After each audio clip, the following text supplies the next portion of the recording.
నమస్కారం. Welcome to Jasper Chronicles. ఈరోజు అంతర్యామిలో భాగంగా కాల పరీక్ష. ప్రతి మనిషి జీవితాన్ని అందంగా మలుచుకోవాలనుకుంటాడు. వేసే ప్రతి అడుగు పూలబాట కావాలని ఆశిస్తాడు. తన ఆశయాలను నిజం చేసుకోవడానికి రాత్రింబవళ్ళు శ్రమిస్తాడు. కలలు కనడం మనిషి స్వభావం అయితే అతన్ని పరీక్షించడం కాలం సహజ గుణం. ఒక్క మనిషికే కాదు, అన్ని ప్రాణులకు పరీక్ష నిర్వహించే ఏకైక గురువు కాలం. పాఠం నేర్పించి పరీక్ష నిర్వహించడం మానవ విద్యా విధానం. అందుకు భిన్నంగా పరీక్ష పెట్టిన తర్వాత జయాపజయాలను బట్టి అతడే స్వయంగా నేర్చుకునేలా చేయడం కాల పరీక్షలోని ప్రత్యేకత. అందుకే అనుభవాన్ని మించిన గురువు లేడన్న సామెత పుట్టింది. కాలం నిర్వహించే పరీక్షకు నిర్దేశిత ప్రశ్నపత్రం అంటూ ఏముండదు. ఒక లక్ష్యం నిర్ణయించుకున్నాక ఎదురయ్యే ఆటుపోట్లు, ఆర్థిక ఆరోగ్య సమస్యలు అన్నీ చిక్కు ప్రశ్నలే. ఇన్ని సమస్యల నుంచి గట్టెక్కడం ఎలాగని ఆలోచిస్తూ సమయాన్ని వృధా చేసుకోకూడదు. అలా చేస్తే లక్ష్య సాధనకు అవసరమయ్యే విలువైన అవకాశాలు చేజారిపోయే ప్రమాదం ఉంది. సందర్భోచితంగా సమయస్ఫూర్తితో వేగంగా నిర్ణయం తీసుకోగల నేర్పును మనిషి వంట బట్టించుకోవాలి. కాల పరీక్షలో మరో ప్రత్యేకత ఏమిటంటే, ఒక ప్రశ్నకు సమాధానం ఇచ్చి మరొక ప్రశ్నను విడిచిపెట్టే ఐచ్ఛిక ఆప్షనల్స్ ఇందులో ఉండవు. లక్ష్యం వైపు అడుగులు వేస్తూనే ఎదురయ్యే అన్ని రకాల కష్టాల్ని ఎదుర్కోవాలి. బాధ్యతలను చెక్కుచెదరని ధైర్యంతో పూర్తి చేయాలి. తెలుసో తెలియకో తప్పు చేయడం మానవ స్వభావం. చేసిన పని తప్పని తెలిసిన తర్వాత దాన్ని కప్పిపుచ్చుకోవాలనుకోవడం మోసం అవుతుంది. మోసగించాలనుకోవడం వ్యక్తి సాక్ష్యం లేనప్పుడు వాగ్వాదం మొదలు పెడతాడు. చేసిన పని తప్పని తెలిసిన తర్వాత దాన్ని కప్పిపుచ్చాలనుకోవడం మోసం అవుతుంది. మోసగించాలనుకునే వ్యక్తి సాక్ష్యం లేనప్పుడు వాగ్వాదం లొల్లి పెడతాడు. తనను మంచివాడని నిరూపించుకునే ప్రయత్నం చేస్తాడు. మనిషి చేసే ప్రతి పని కాల పరీక్షలో ఒక భాగమే.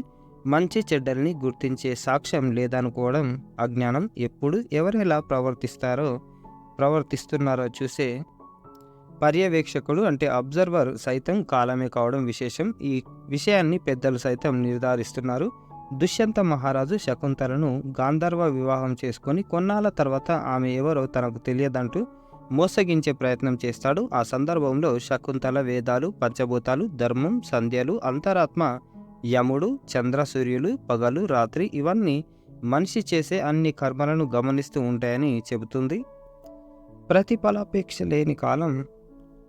ప్రతిఫలాపేక్ష లేని లాభం ఆశించలేని కాలం ఆశించేది ఒకటే.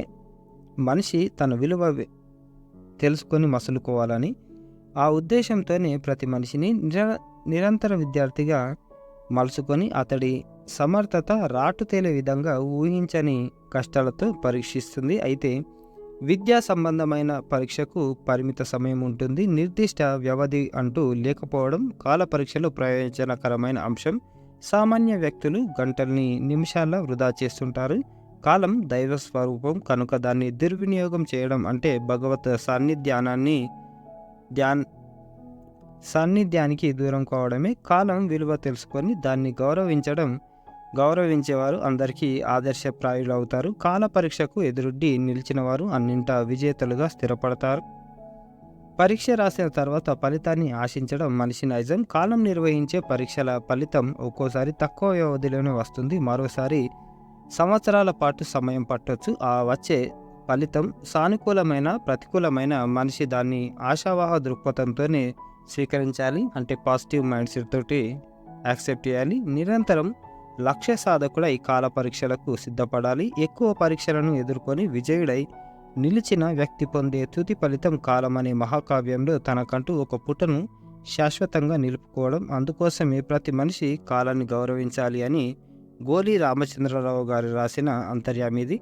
ఇది కాల పరీక్ష. ఖచ్చితంగా మనం అన్నిటినీ సహించుకుంటా ఓర్చుకుంటా పోయి మనం అనుకున్నది సాధించాలి అని దాని సారాంశం. ఇది ఈరోజు సంబంధించిన ఆర్టికల్. లైక్ చేయండి, షేర్ చేయండి, సబ్స్క్రైబ్ చేయండి. Thank you. ధన్యవాదాలు.